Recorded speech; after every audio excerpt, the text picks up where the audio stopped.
I'm re-releasing this episode because of how critical it is. In my quest to be taught how to best have a fruitful discussion with those hesitant about the vaccine, I interviewed 2 science communicators, a social engineer, a lawyer, an expert in cognitive biases, and a motivational interviewer. And out of all of those, the last one, motivational interviewing, was the one that was the most powerful tool for moving the needle on those hesitant to get the vaccine. Motivational interviewing comes from addiction medicine, but using it for vaccine hesitancy precedes the COVID pandemic. It's used for new parents who are considering foregoing their newborns' vaccines. Mandates are going to get to get the vaccine, but for others, a conversation with their trusted physician can be a powerful thing. Dr. Joseph Weiner taught us how to use it to help our patients with vaccination and other decisions. Dr. Joseph Weiner is an associate professor of clinical psychiatry, medicine, and science education at the Zucker School of Medicine at Hofstra Northwell, where he co-directs the 4-year curriculum in physician-patient communication and interpersonal skills. Thinking and writing about how patients and clinicians communicate with each other has been a major interest in his career. Please share this episode. Welcome to the Physician's Guide to Doctoring, a practical guide for practicing physicians. Dr. Bradley Block interviews experts in and out of medicine to find out everything we should have been learning while we were memorizing Krebs cycle. The ideas expressed on this podcast are those of the interviewer and interviewee and do not represent those of their respective employers. And now, here's Dr. Bradley Block. There are a lot of podcasts out there. Murder mysteries, breaking news. There's even a podcast about garden gnomes. Garden gnomes! But instead, you're here, learning how to be the best physician you can be. Smart move. Do you know what else is a smart move? Working a locum tenens assignment with Comp Health. Now, I know what you're thinking. You already have a job. But that's the best part. You can work flexible locum assignments on the side for extra income. Or you can work locums full-time too. And to top it all off, locums almost always pays more on average. Just head to financialresidency.com/comphealth and see what locums can do for you financially. Dr. Joe Weiner, thanks so much for being on the podcast. Oh boy, thanks, Brad. I'm looking forward to this. So you were recommended to me by my sister-in-law, who you work with. I said, who is the guru of motivational interviewing? And they said you. And this is something that's going to be critical to us and really useful to us in talking to people about vaccines. But before we get into that, let's just talk about motivational interviewing. So what is motivational interviewing?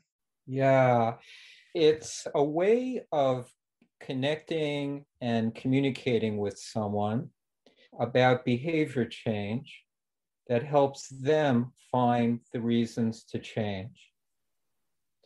And it's particularly focused on language and how to recognize when a patient is invested in sustaining their behavior. And when you hear that, how you can facilitate their movement towards language that indicates they're open to changing their behavior, and how to recognize how close they are to making action, creating action. So a brief summary, it's a dialogue, a conversation about behavior change that's particularly focused on language. How did it start? Because we're going to be applying it to different places than its origins, but I think it's interesting to know how where it all began. Yeah, it has a super interesting beginning. Miller and Rolnick are the originators of motivational interviewing. It came out of their experience in substance use, treating people with substance use. And in the 1980s, the treatment of substance use was fairly authoritarian. Patients were assumed to be in denial of their problem, and they had to be forcefully motivated to recognize their denial and to change through the use of authority. And Dr. Miller recognized that wasn't particularly helpful. He was working on a unit that approached it a bit differently, and he had an opportunity to listen to his clients or patients and see that these people were bright and wished to have a healthier life. They were very different than the stereotype that was described of a substance user. And in those days, they were called substance abusers, right? And a similar experience that Dr. Rolnick had in a different set alerted him to how this just was not working. They had a fortuitous meeting in the United States, and they began to collaborate, developing a different kind of model that was based on clinical intuition rather than theory. What do you mean clinical intuition? Yeah. Some interventions, let's say the COVID vaccine, are based on theory that are and hypotheses that are scientifically rooted, resulting from years of empirical data.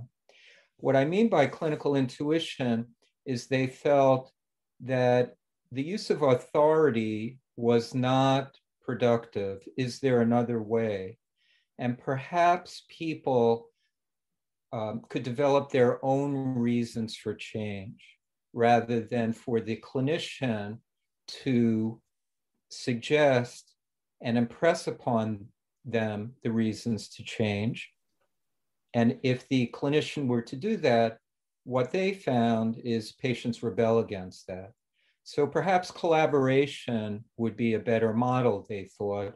They began to explore that and make observations and write a zillion papers. Thousands of papers have been written about motivational interviewing. And it's been applied in, let's say, since a zillion papers have been written, it's been applied in a zillion divided by 10 situations clinically. And so those are the general origins of this phenomenal way of engaging with patients. So you mentioned that previously that the issue of addiction was approached in an authoritarian way, telling people what to do. Yeah. And leads to the concept of psychological reactance, which you mentioned without naming it. What is psychological reactance? It's kind of like this. Brad, you need a haircut. So what was your reaction Clearly. to that? Clearly. But did you say to me within your own mind, you know, you're right, I really do need a haircut. I'm going to, as soon as we're done talking, I'm going to go get one. But no, because people don't like to give up their autonomy. It comes from evolutionary theory. So reactants, people are going to react to commands by resisting. People don't like to be the beta dog. And so if someone were to come up with their own reason to change, they will feel more in command of their life. If they agree, and you see this so often with teenagers, right? If you tell a teenager what to do, get out of my life, but as the book says, can you drop me off at the mall first? And so there aren't a lot of great ideas that teenagers have that aren't taken by parents first, because they just simply haven't lived long enough. And so if a parent suggests the one or two good ideas that a teenager may have, the teenager is very unwilling to give up their autonomy. And so they would rather rebel. I'm making this an overgeneralization, of course. They would rather rebel than do something really cool that would be beneficial. So it's an outgrowth of the understanding of the importance that people have in self-determination. There's another thing called self-determination theory that was not used to develop motivational interviewing, but has been seen to align with motivational interviewing. In our dialogue before, we had talked about how the stages of change aren't part of motivational interviewing theory, but don't they actually play a role in motivate? Don't you need to recognize what state someone's in before you would apply motivational interviewing? You actually don't, and they make a point of saying that. Perhaps we can talk about what stages of change are. Yeah, let's start with that, please. And stages of change were written about by Prochaska and Di Clemente, and they described what they thought was an evolution of stages that people went through towards greater and greater readiness to change. And there, in my opinion, I use stages of change a lot in ways that we can discuss if we have time, particularly related to end-of-life decision-making. But it kind of goes like this: contemplation, preparation, readiness. Pre-contemplation, meaning the person is not even up to thinking about change. Contemplation, they're thinking about it and they have ambivalence about it. Preparation, meaning they're moving along towards readiness, they're not quite there yet. And then readiness, they're ready to change. And then they added two other stages: maintenance, which before we went on the air, you were talking a little bit about habit and how difficult it is to maintain a habit because motivation diminishes over time. So maintenance is another stage in stages of change. And then relapse, and where does somebody relapse into contemplation, preparation, readiness? And then the cycle repeats and you try to stretch out the maintenance phase. And so I find that really helpful. May I explain why? And we'll kind of tie it in with clinical work and then go back to motivational interviewing. I find it really helpful because clinicians, in a way that the substance abuse literature and clinicians did in the 1980s, overuse and harmfully use the word denial when they speak about patients. Like, this patient is in denial of their prognosis from stage 4 lung cancer.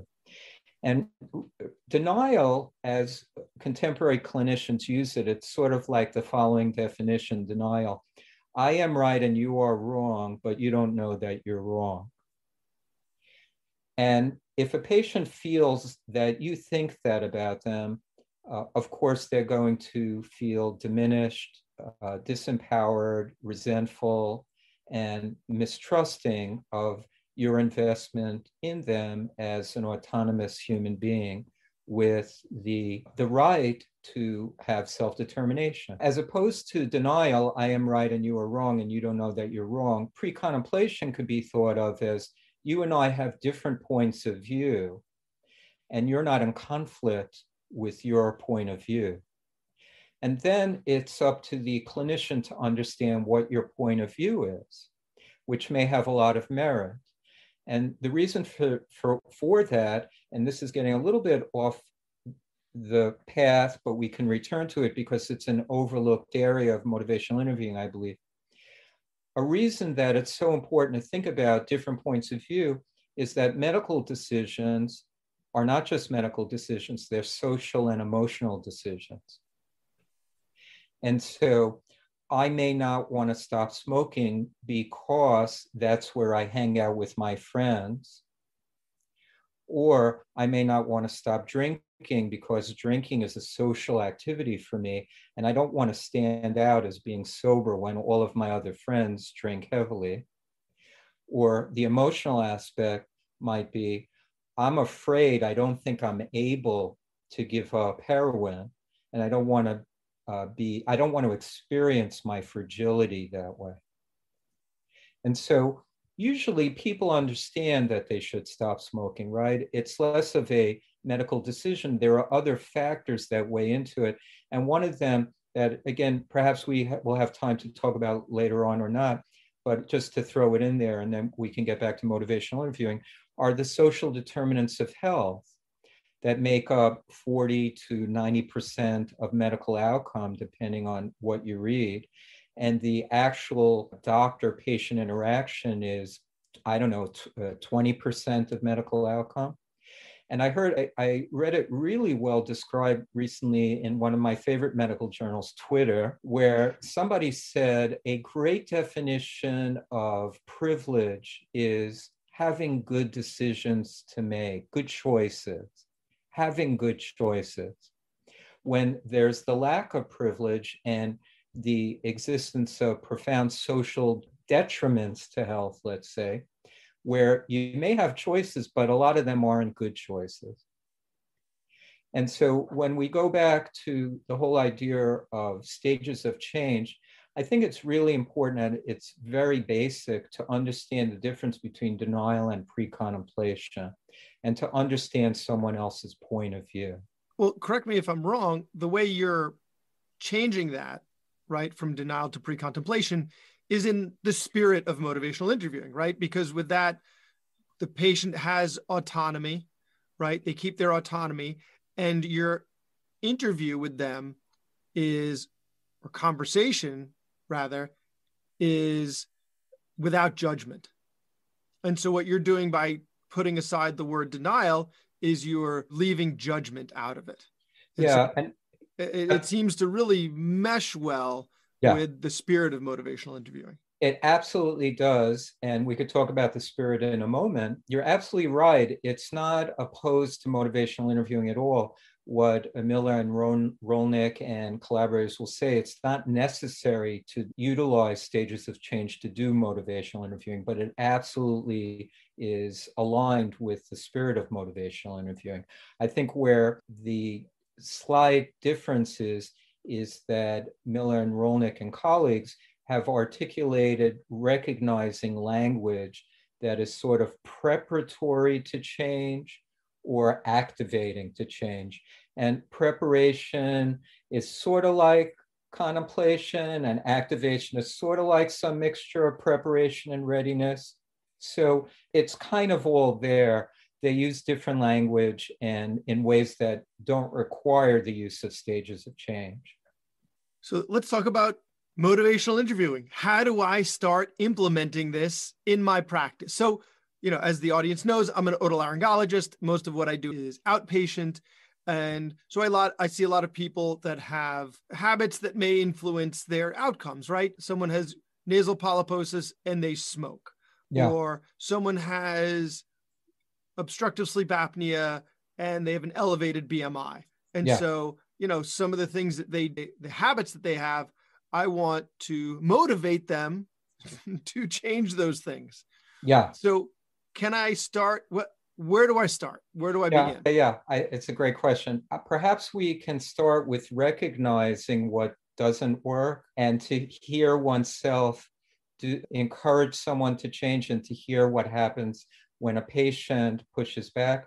And this is called the righting reflex, RIGHTING. As doctors, that's how we're trained. We're trained to make bad things good.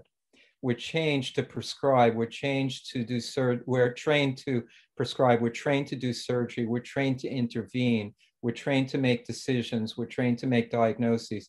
So we're trained to do.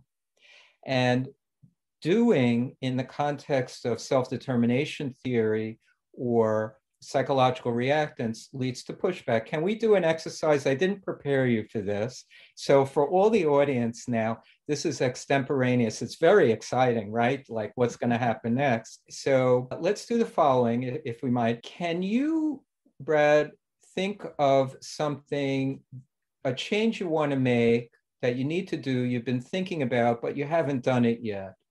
And then I'm going to demonstrate me trying to push you to change. Would that be okay? All right. So just to set this up, so Brad, what is it that you're thinking about changing? Taking social media off my phone. Okay. So I'm going to try to make that thing in your life go away now. So, wow, I have read so much about the downsides of overusing social media. Like it interferes with sleep, it reduces productivity, it can have a whole addictive feel to it, it removes you from conversing with other people at the dinner table. In my opinion, people overuse social media on their phones, don't they, Brad? Yeah, a lot of people. I don't think I overuse it. I don't use it as much as a lot of people, but I still want to use it less, but I wouldn't say I use it a lot. Yeah. Well, now you want to remove it from your phone though. And so you're saying that And how could you do it if you wanted to? If you went, because we know that people overuse it. Yeah. Yeah, you told me you wanted to remove it. So how would you do it? I would just open my phone and delete the apps. And that would, in my opinion, I think that would improve your life. Yeah. Yeah. So what do you think? I think I should, but I don't know if they're going to stay off that phone. Oh, okay. Well, I think that's a kind of a matter of willpower, right? Yeah, I've tried it before, and clearly I don't have the willpower. Yeah. Well, maybe if you keep in mind all the downsides to it, like it may interfere with your sleep, the light from the phone, and it reduces melatonin secretion, and you're not going to be able to fall asleep. And then a lot of people, they overeat when they can't sleep and they gain some weight. And so maybe if you keep that in mind, that'll help you. I mean, for me, the main motivator is that I check my phone when I'm hanging out with my kids. Oh, I see. Okay. See what I mean? Yeah. And it keeps me from falling asleep. I don't wake up in the middle of the night and I check it, but it does sit on the nightstand. And my wife and I were in bed early, ready to go to sleep, knowing that the kids are going to wake us up in the middle of the night. We scroll for, much longer than we should. So it'd be much easier if it wasn't on the phone. But yet I know if I delete it, it's going to end up back there. So why even bother deleting it? Okay. So that is taking a persuasive approach. On a scale of 0 to 10, how much did that change your needle to go ahead and take these apps off your phone? 2 out of 10. 2 to 3, meaning 10 is like you're really motivated. I'm ready to do it. I'm doing it again. Yeah. Yeah. And how much was it before we had that discussion out of 10? Probably the same. Maybe it moved it like 1 point, right? Yeah, maybe it went from a 2 to a 3. I'm glad to hear I didn't dissuade you. No. I'm glad to hear it didn't go down, but it clearly wasn't that effective. Let's compare and contrast just to give a feel. Would that be okay? Yeah. So what kind of change are you thinking about, Brad? I'm thinking about deleting social media from my phone. Oh, okay. Well, that's interesting. Tell me about that. Well, it's keeping me from paying attention to my kids. I find myself, because my phone's in my pocket, I still want to keep my phone on me because I want to take pictures of them. But when my phone's on me, I inevitably take it out from time to time and open the apps instead of paying attention to them. Yeah. My focus should be on them. Your kids are so important to you. Yes. And you really want to, as a dad, be very attentive. Yeah. And you're finding that having social media on your phone takes your attention away from your kids. Yes. Okay. And so that's one reason that you're thinking about removing social media from your phone. What other reasons are there, if any? Getting to bed on time. My wife and I, we scroll a lot right before bed. And if it wasn't on there, then I might read a book or go to bed. Seems a lot more productive than scrolling. So scrolling keeps you up and it prevents you from reading a book that you might otherwise read. And what happens as a result of staying up and scrolling? More tired the next day, more distracted the next day, need more caffeine the next day. Okay. Tired, distracted, caffeine. And so other reasons that you might want to take social media off your phone? No, that's pretty much it. Those are the 2 reasons. Those are the 2 big reasons. So one reason is that you really want to focus on your kids, and a big value you have in life is being the best dad you can be. And you find that social media takes away that focus that you would like to have more fully on your kids. And then at night, when you and your wife scroll, it keeps you up, prevents you from reading a book you might want to read. And the next day you're tired, you lack focus, and you're ingesting more caffeine than you would like. Does that sound reasonable? Yeah, exactly. Yeah. Okay. Well, on a scale of 0 to 10, how important would it be for you to take social media off your phone? I'm a bit more motivated now. It's a 5 or a 6. A 5 or a 6, which is certainly a lot higher than a 1 or a 2 or a 3. Yes. What makes it a 5 or a 6 as opposed to a 2? Just the reasons that we talked about. It makes it a 5 because it is just so important to me. I mean, ultimately, it just comes, getting more sleep is important so that I'm on my game when I'm in with my patients and not having it distract me from my kids. I want to be on my game and at my best when I'm with my patients and when I'm with my kids. Yeah. And so I guess it should be higher than a 5 or a 6 because it's so important to me that those things are the case. Whereas how important is Twitter? I mean, I think I'm asking the wrong person here. How important is Twitter to the guy with a lot of Twitter followers? But yes, it's not that important to me. I could always open up my laptop once a day and get my social media time in a more controlled way rather than it controlling me. So you're also talking about a value you have to be the best physician you can be. And that you find when you're tired and you lack optimal concentration, you have to push yourself even harder to be the kind of physician you are and who you want to be. Yeah. And so we're seeing that having social media on your phone affects your ability to be a dad, it affects your sleep, it affects your ability to enrich yourself through reading. And then the next day, you're tired, you have difficulty concentrating, you're ingesting more caffeine, and you may feel you have to push yourself harder to be the effective doctor that you value in your life. And so you said that you were kind of reevaluating. Maybe you should think about it as a higher priority than you did before. So how would you rate it from 0 to 10? I'm not sure whether you're asking actual Brad or actor Brad in this scenario. Well, whoever you want to be. I don't know. I didn't know if you were actual or actor before. So yeah. whoever No, these things are real. This is a real example. Yeah. I mean, each time we go through it, I'm a little more motivated than I was before. I mean, it's hard for me to pick a number, but I guess, still a 6 or 7. I'm not like a 10 out of 10, but I'm definitely, I could feel the difference to when beforehand, when you were basically inventing reasons from me that you might have, as opposed to asking me what my reasons were and clarifying them for me and really putting them in terms of more gravity. Like when you said about my kids, like they are so important to you and they're your focus. And yet you've got this social media that's getting in your way. It's got more gravitas when you said it that way than when I kind of more flippantly said it. Yeah. Well, you were telling me what was important to you, and I merely reflected it back through careful listening. And if we could demonstrate for your listeners one other thing, and then we'll double back and process what you experienced as the recipient of this motivational conversation. So, Brad, given all of that, the impact on your parenting, the impact on your doctoring, the impact on what are your thoughts moving forward?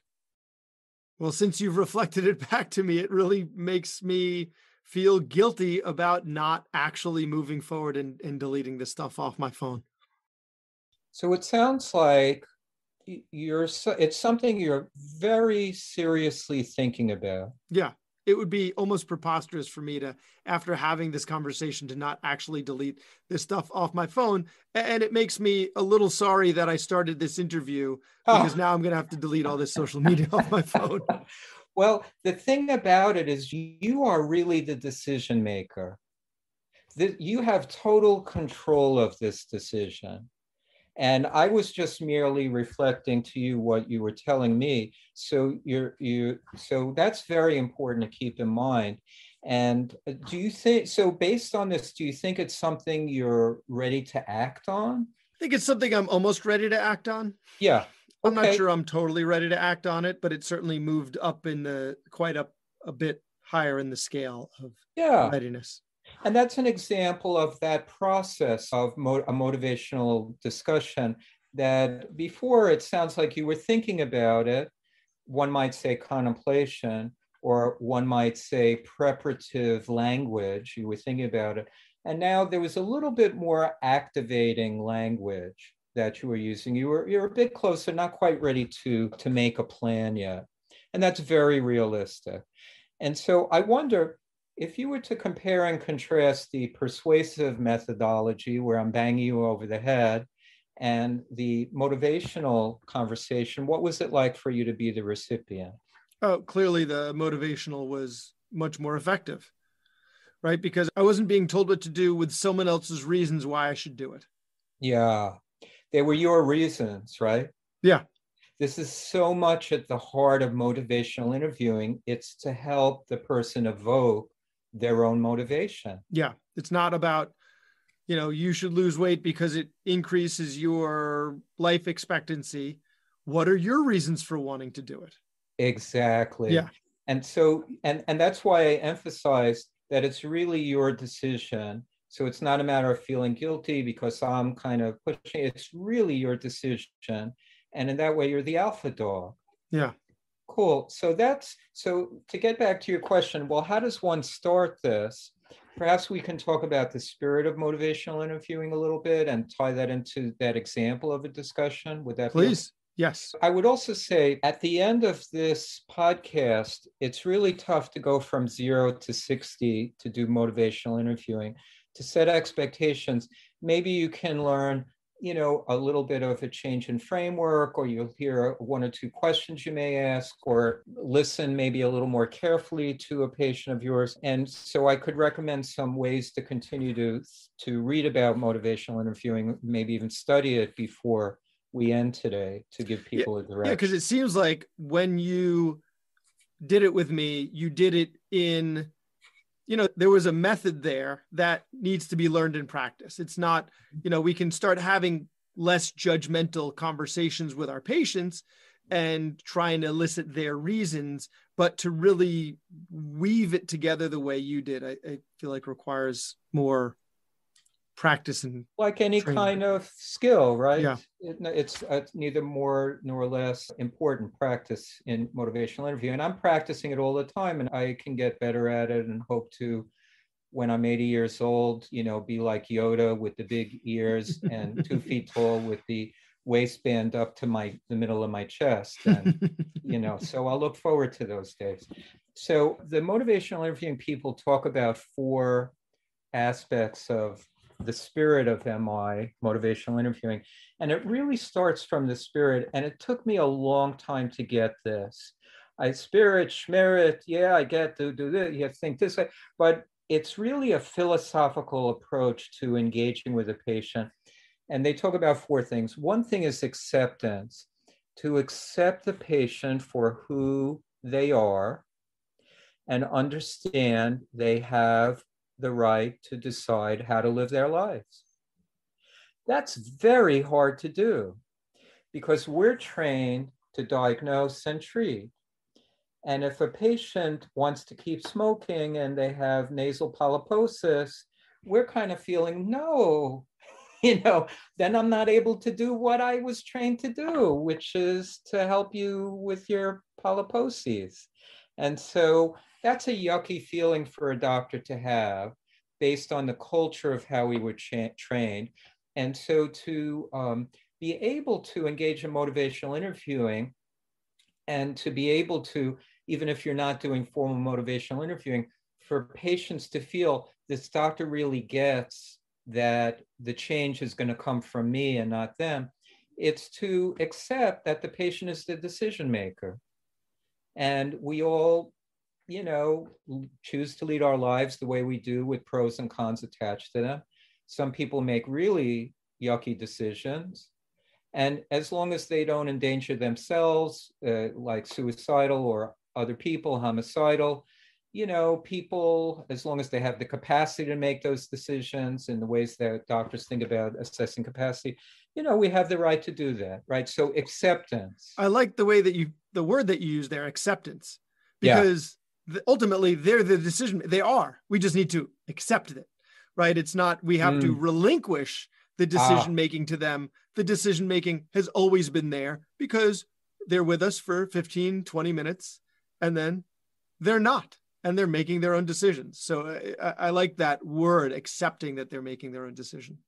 Yeah, and it's not my word. It's, we'll thank Doctors Miller and Rolnick for that word. And I like how you phrased it in the thinking about what it is that we are accepting. And if a doctor thinks, well, this patient is their decision maker, doesn't it take some pressure off of us? Yeah. Like at the end of this discussion, I must have this patient agree with me. And you bang your head against the wall, the patient bangs their head against the wall, patient leaves, you leave, you both take Tylenol and have to go on with your day. It's very unpleasant, uncomfortable. And the main thing is it's not effective. It's not particularly effective. So the first part of the spirit is to accept the patient's the decision maker. And the second part of the spirit is to have compassion for them. We're all doing the best we can in life. And we think about those social determinants of health and who are our parents, what are our genetics, what's the environment we grow in. And, we all want to have a nice life and we're doing the best we can. And so here's this person coming to me, making decisions the best they can, and to have compassion for that. And there's a skill set in expressing compassion that we can talk about in a moment called reflection. How one reflects experiences back to a patient to demonstrate acceptance and compassion. So 2 of the 4 components of the spirit of MI, acceptance and compassion. Third thing is evocation. What does that mean? And I scratched my head over that word for a while. Evocation is what I asked of you.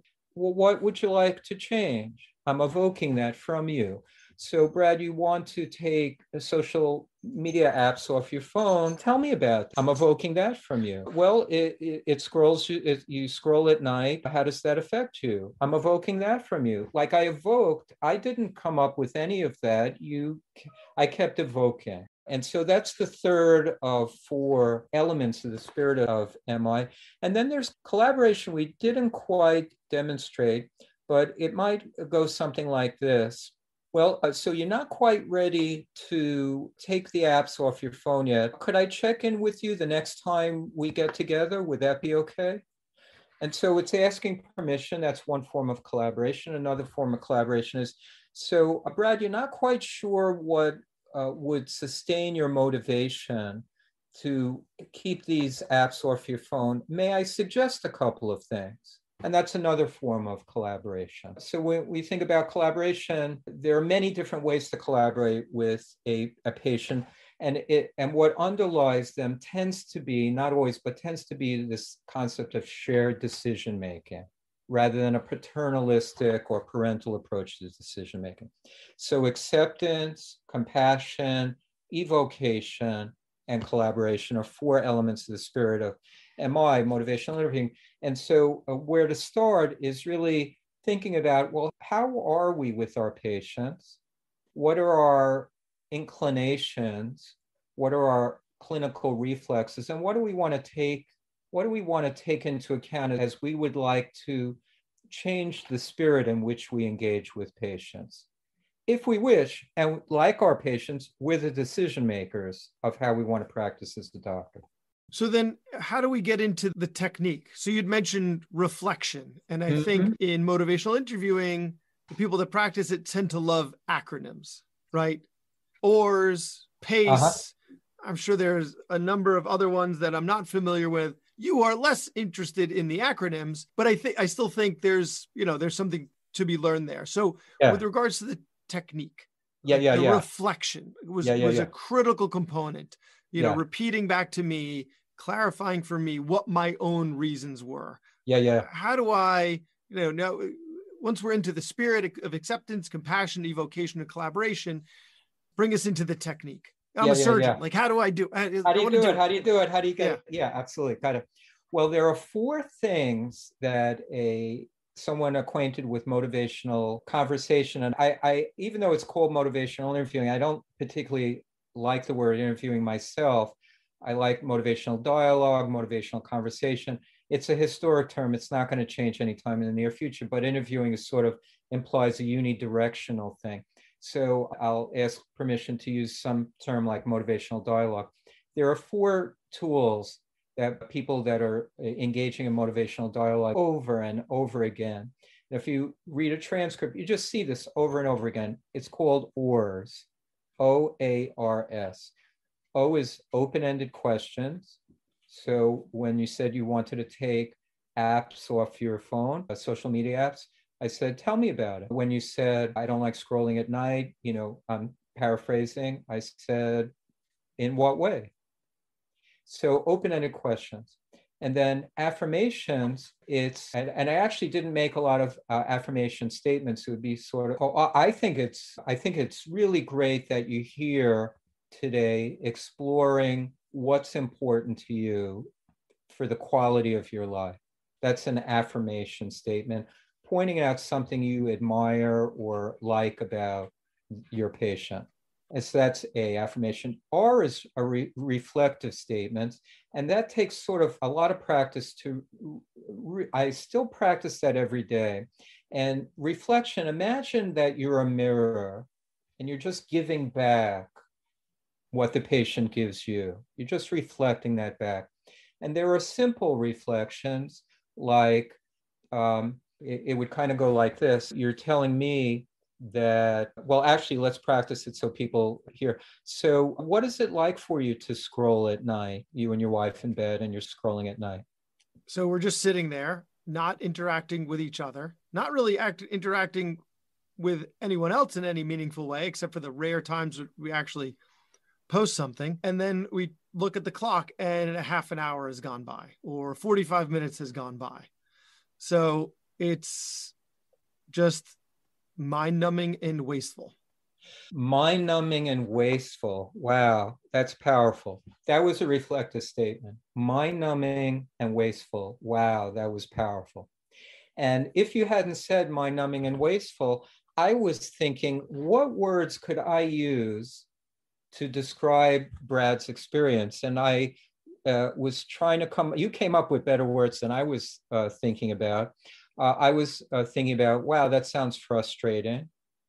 So I might have said, wow, that sounds frustrating. And I'll go ahead, Brad. Well, if you had called it mind-numbing and wasteful, I think it would have been more judgmental, right? I think you would have probably gotten some of that psychological reactance out of it. And I would have said, it would have made me, back into my corner a little bit. Yeah. Right. Whereas that I think it would be hard for me to come up with a term in your situation for something that wouldn't make me, back into my corner. Yeah. Well, and I think that's fair to say because your level of upset probably didn't reach to give me permission to say mind-numbing and wasteful. It did give me permission to say, wow, that sounds frustrating. And so the clinician will think, what word that can I use to reflect what I'm seeing that will be acceptable for a patient to hear? And so that's the A part. That's called a simple reflection, where you're kind of saying, that's mind-numbing and wasteful, and I'm kind of repeating it back. Where somebody is really sad and they're crying, and you say, I see how sad this situation is for you. So it's a simple reflection. You're really repeating what's obvious. A complex reflection is you're guessing something deeper, which is when I said to you, you really value being a good dad. That was a complex reflection because that was implied with the statement, it takes me away from being with my kids. And those are more challenging kinds of reflections to learn how to do. So for people that are starting out in motivational interviewing, there I go, motivational conversation, motivational dialogue approaches, to try reflective practices and that are simple, giving the patient what they're giving you on a straightforward way. And if I were to have said to you, Brad, because some people will say, that's BS. Why should I have to tell somebody what they're already basically demonstrating to me? And it does get to compassion and acceptance. Because if I said to you, Brad, wow, that sounds frustrating, how would you have felt about me saying that to you?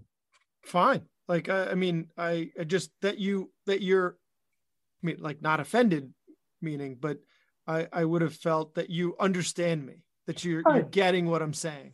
Exactly. That I'm accepting you for who you are. And I'm saying in a way that's compassionate, not judgmental, right? And so that's so important, reflective statements and affirmation statements, because the very beginning, to go back, how does one get into motivational interviewing? You're first establishing the connection with the patient. You're first establishing the relationship, and you're doing it very consciously. It's not just a matter of being kind, it's a matter of seeking out how a patient will get that you accept them and you're compassionate for their struggle. So that's the A and the R. We talked about the O. Before we go on to the S, which is summarizing, any other thoughts before we go on to that? No, please. Okay, cool. And so S is summarizing, and you saw me summarize when I said, so by engaging in social media apps on your phone, what I'm hearing happens is you are not focused on your kids. You don't go to sleep as well as you'd like. You don't read books as much as you want. You wake up tired the next day. You are having a hard time concentrating, and you ingest more caffeine. And that kind of goes against your value of being the best dad you can be and the best doctor you can be. That's a summary statement. And when somebody makes a summary statement like that, it does several things. Summarizing does 4 things at least. One thing is you put together in your own mind what somebody's going through, and that could really help you accept them and be compassionate for them. And we could use summary statements as clinicians when you're gathering a patient narrative as you're taking a history. And that helps you also think, well, what's the differential diagnosis and where do I want to go with this discussion? So summary statements are really important. So that's one thing it does. The second thing it does is you could correct me if I heard you wrong. Like, no, I didn't quite say that. I really said this. And then a third thing it does is it helps the patient hear their own story, like maybe they need to revise their own story. A fourth thing it does is you're presenting, as Miller and Rolick will say, a bouquet of flowers to them. This is what the situation is. I'm presenting this to you. This is my gift to you, this summary statement. So you could really take in what's going on now. And actually, a fifth thing is it could also buy you some time to think about, well, what would I want to ask next, or where do I want to go with this whole thing? So we'll say 5 summary statements do 5 things. So open-ended questions. There is a point for closed-ended questions, of course, but in the evocation, what is somebody's motivation? What are their reasons? How would they go about doing it? Open-ended questions are really helpful. O, open-ended questions. A, affirmations. I'm really glad you're here to see me today, Brad. Reflective statements. Go for simple reflections when you start out. And then summary statements. They do that over and over. So that's entering in. And then we could give a taste of MI in a moment, like the script, the structure in a moment. But let me pause there. So we're trying to, well, eventually tie this into vaccine hesitancy, right? So the one thing that I'd like to, I want to take this interview in so many different directions. What can we use it for? What can't we use it for? But if we're going to be going through examples, because ultimately the theme of a bunch of these episodes that I've been doing have all been around addressing vaccine hesitancy. So for our next example, is it okay if we use it in a situation where a patient is hesitant about the vaccine? You bet. I mean, specifically the SARS-CoV-2 vaccine. This is the end of part 1 of 2, so stay tuned. In the second part, we discuss specifically applying motivational interviewing techniques to vaccine hesitancy. That was Dr. Bradley Block at the Physician's Guide to Doctoring. He can be found at physiciansguidetodoctoring.com or wherever you get your podcasts. If you have a question for a previous guest or have an idea for a future episode, send a comment on the webpage. Also, please be sure to leave a 5-star review on your preferred podcast platform. We'll see you next time on the Physician's Guide to Doctoring.